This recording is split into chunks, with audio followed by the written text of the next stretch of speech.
कहो, खुशकी और समंदर की तारीकियों में इस वक्त तुम्हें कौन नजात देता है जब तुम इसे गिड़गिड़ा कर और चुपके चुपके पुकारते हो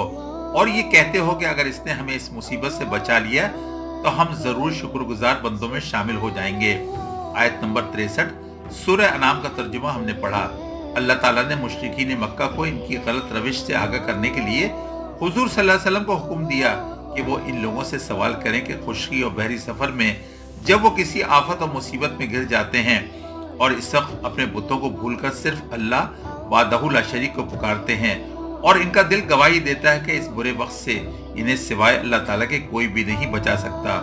और इसी बात को मद्देनजर रखते हुए वो अल्लाह ताला से वादा करते हैं कि अगर रब ने इन्हें इस मुसीबत से बचा लिया तो हम अल्लाह ताला के शुक्रगुजार होने के साथ साथ इसी को अपना कारसाज जानेंगे